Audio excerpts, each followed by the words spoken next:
호세아 11장 1절에서 11절까지 말씀을 교독합니다. 이스라엘이 어렸을 때에 내가 사랑하여 내 아들을 애굽에서 불러냈거늘 선지자들이 그들을 부를수록 그들은 점점 멀리하고 바알들에게 제사하며 아로새긴 우상 앞에서 분향하였느니라. 그러나 내가 에브라임에게 걸음을 가르치고 내 팔로 안았음에도 내가 그들을 고치는 줄을 그들은 알지 못하였도다. 내가 사람의 줄 곧 사랑의 줄로 그들을 이끌었고 그들에게 대하여 그 목에서 멍에를 벗기는 자 같이 되었으며 그들 앞에 먹을 것을 두었노라. 그들은 애굽 땅으로 되돌아가지 못하겠거늘 내게 돌아오기를 싫어하니 아수르 사람이 그 임금이 될 것이라. 칼이 그들의 성읍을 치며 빗장을 깨뜨려 없이 하리니 이는 그들의 계책으로 말미암음이니라. 내 백성이 끝끝내 내게서 물러가나니 비록 그들을 불러 위에 계신 이에게로 돌아오라 할지라도 일어나는 자가 하나도 없도다. 에브라임이여 내가 어찌 너를 놓겠느냐. 이스라엘이여 내가 어찌 너를 버리겠느냐. 내가 어찌 너를 아드마같이 놓겠느냐. 어찌 너를 스보임같이 두겠느냐. 내 마음이 내 속에서 돌이키어 나의 긍휼이 온전히 불붙듯 하도다. 내가 나의 맹렬한 진노를 나타내지 아니하며 내가 다시는 에브라임을 멸하지 아니하리니 이는 내가 하나님이요 사람이 아님이라. 내 가운데 있는 거룩한 이니 진노함으로 내게 임하지 아니하리라. 그들은 사자처럼 소리를 내시는 여호와를 따를 것이라. 여호와께서 소리를 내시면 자손들이 서쪽에서부터 떨며오되 같이요. 그들은 애굽에서부터 새같이 아수르에서부터 비둘기같이 떨며오리니 내가 그들을 그들의 집에 머물게 하리라. 나 여호와의 말이니라. 아멘. 할렐루야. 하나님의 크신 은혜와 평강이 오늘도 변함없이 여러분 가운데 가득 넘치기를 주님의 이름으로 축원합니다. 어떤 글을 제가 읽어본 적이 있는데 질문이 이거였습니다. 죽은 시신의 온도는 몇 도일까요? 죽은 시신의 온도가 몇 도일까요? 그 대답은 바로 이거였어요. 주변 온도와 같다. 그러니까 죽은 시신의 온도는 그 주변 환경의 영향을 고스란히 받는다는 거죠. 그러나 살아있는 몸은 다르다 그런 거예요. 살아있는 몸은 다르다.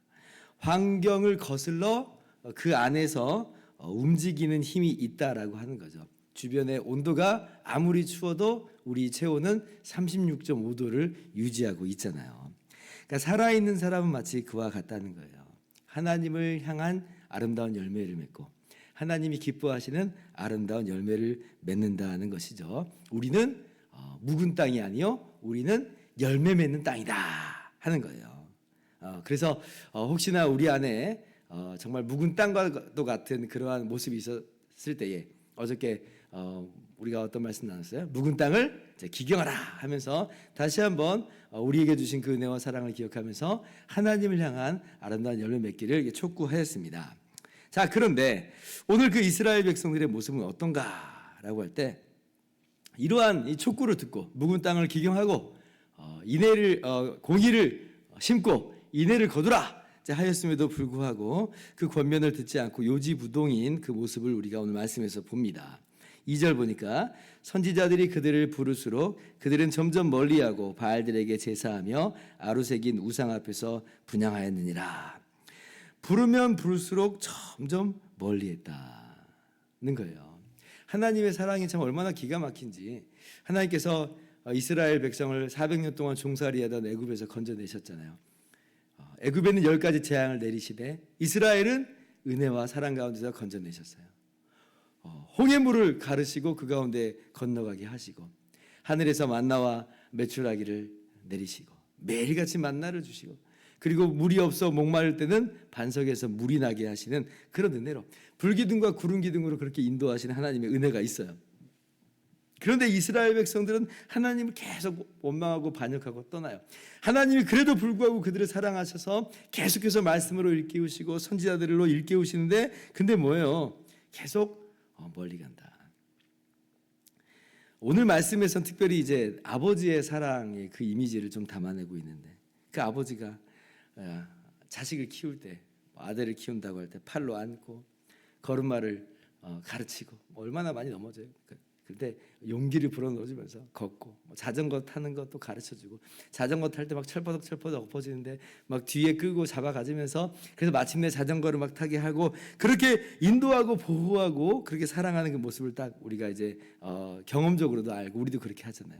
그런데 이 아이가 그 아버지의 사랑에도 불구하고 이제 아버지를 막 밀어내고 아버지를 싫어하고 그리고 이제 아버지한테 반역을 한다. 한번 이렇게 생각을 해보세요. 떠나버린다. 그러면 이 아버지의 마음은 어떨까? 굉장히 속상하겠죠. 하나님의 그 마음이 오늘 이제 그와 같은 거예요. 정말 너무나 속상해요. 그런데 안 돌아오는 거예요. 안 돌아오는 거예요. 어느 정도로 안 돌아오느냐? 7절 보니까 내 백성이 끝끝내 내게서 물러가나니 비록 그들을 불러 위에 계신 이르기로 돌아오라 할지라도 일어난 자가 하나도 없도다. 끝끝내 물러갔다. 자, 그러면 이런 배은망덕한 자식, 끝끝내 돌아오지 않는 자식 그냥 내쳐버려야 될까요? 어떻게 할까요? 그럴 수가 없잖아요. 그럴 수가 없어요. 그러니까 마치 인간 아버지도 그러할진데 우리 하나님 아버지께서 우리를 향한 어떤 마음이신가라고 하는 것을 오늘 말씀 속에서 흘낏 보여주는 거예요. 하나님의 마음은 어떤가? 하나님의 마음이 이 안에서 불붙는 하는 거예요. 이 안에서 긍휼이 불붙는 하는 거예요. 나간 자식이 돌아오기를 바라는 마음으로 정말 그 마음이 불붙는 것이고, 절대로 이 나간 아들을 포기할 수 없는 그런 마음으로 그렇게 긍휼이 불붙는다. 오늘 하나님의 마음을 우리 가운데 알려주고 계십니다. 8절 하반절을 이제 보시면 에브라임이여, 8절 상반절부터 보시면 에브라임이여 내가 너를 어찌 놓겠느냐? 이스라엘이여 내가 어찌 너를 버리겠느냐? 내가 어찌 너를 아드마같이 놓겠느냐? 어찌 너를 스보임같이 두겠느냐? 내 마음이 내 속에서 돌이키어 나의 긍휼이 온전히 불붙듯 하도다. 나의 긍휼이 온전히 불붙듯 하도다. 하나님 속은 막 타들어가는 거죠. 어떻게 보면 여기 보면 이제 아드마, 스보임 이제 이런 도시가 나오는데 이게 어디냐면 창세기에 나오는 도시 중에 하나인데 소돔과 고모라의 연합국이에요. 연합국. 그때 이제 창세기 14장 보면 이 땅, 그 가나안 땅의 왕들이 소돔과 고모라 그리고 아드마 스보임 왕들이 엘람 왕 그돌라오멜을 12년간 섬기다가 13년째 반역을 합니다. 그래서 이제 그돌라오멜이 공격할 때 공격당한 도시입니다. 더 유명한 사건으로는요, 소돔과 고모라가 정말 타락하고 부패하고 그렇게 악으로 가득 찼기 때문에 하나님의 심판을 받죠. 불과 유황으로 엎어버림을 당해서 완전히 진멸당합니다. 그때 함께 망한 성읍이 이 아드마 스보임이에요.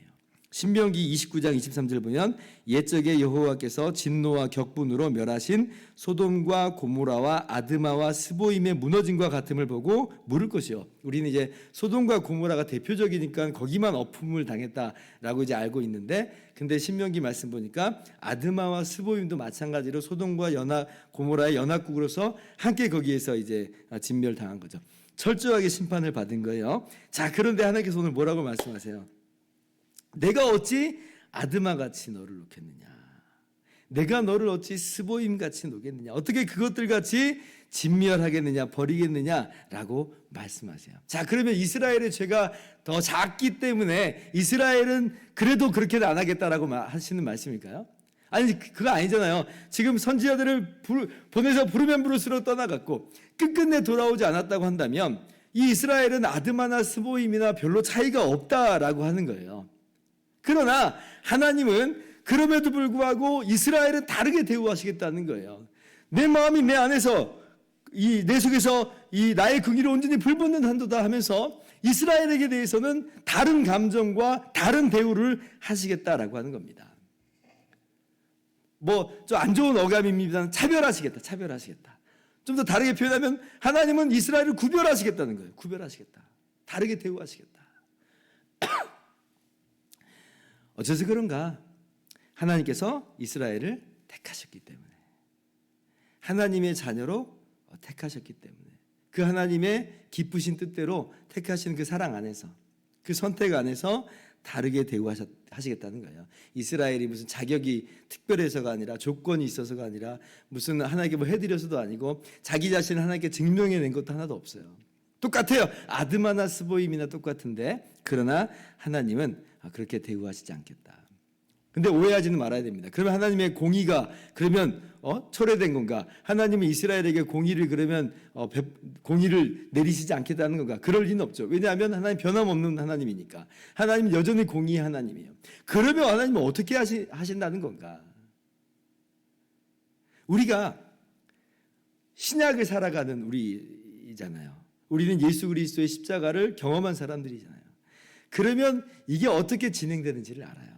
구약에서는 좀 흐릿하게 보이지만, 그러나 이것이 어떻게 진행되는지 우리는 분명히 아는 것은 뭐냐면, 하나님의 공의가 철회되지 않습니다. 하나님의 공의가 내려집니다. 그런데 어떻게 하나님이 그럼에도 불구하고 이스라엘을 건져내시고 구원하신다라고 하냐라고 할 때에, 하나님께서 하나님의 독생자를 이 땅 가운데 보내시고, 독생자 예수님께서 하나님의 공의를 다 받으시는 것으로, 하나님의 저주와 하나님의 모든 심판을 다 받으시는 것으로, 거저 그리스도와 연합된 그 몸된 하나님의 백성들은 건져내시겠다는 거예요.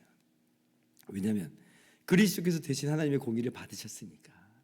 그러니까 그 죄값을 다 치렀다 인정하시는 것이고, 그렇게 머리 대신 예수님과 연합된 하나님의 백성, 하나님의 선택된 백성은 구원받는다. 그 하나님의 선택된 백성이 그림자로서 나타난 게 구약에서 이스라엘이고요. 그리고 신약에서는 주님의 몸된 교회인 우리들을 바로 일컫는 말이다. 그러니까 얼마나 기가 막힌 은혜인지 몰라요. 이러한 은혜로 하나님께서 우리를 사랑하신다. 우리가 받아야 되는 공인데, 우리가 받아야 되는 심판인데, 우리가 받아야 되는 멸망인데, 하나님의 그 불붙는 그 은혜와 사랑이 하나님 자신이 이 땅 가운데 내려오시는 것으로, 그렇게 대신 심판받은 것으로 이루어지신다. 그리고 이제 하나님께서 사자와 같이 소리를 포효하시는 거죠. 10절에 보면 그들은 사자처럼 소리를 내시는 여호와를 따를 것이라. 하나님이 우렁차게 포효를 하셔요. 그러면 그 포효를 듣고 우리가 하나님께로 이렇게 돌아오는 놀라운 일이 있는 거죠. 이 이미지는 이제 어디하고 연결이 되냐면, 유다 지파의 사자로 오시는 예수님의 그 이미지와 좀 연결이 돼 있어요.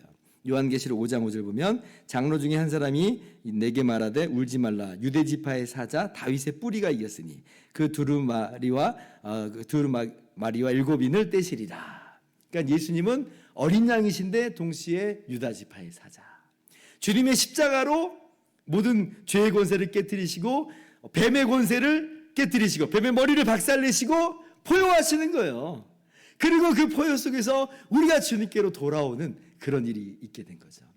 하나님이 은혜를 이렇게 한량없이 베풀어 주셨기에 우리가 그 은혜에 힘입어서 그 은혜로 말미암아 살게 돼서 주님께로 돌아오는 그런 복을 누리게 됐다.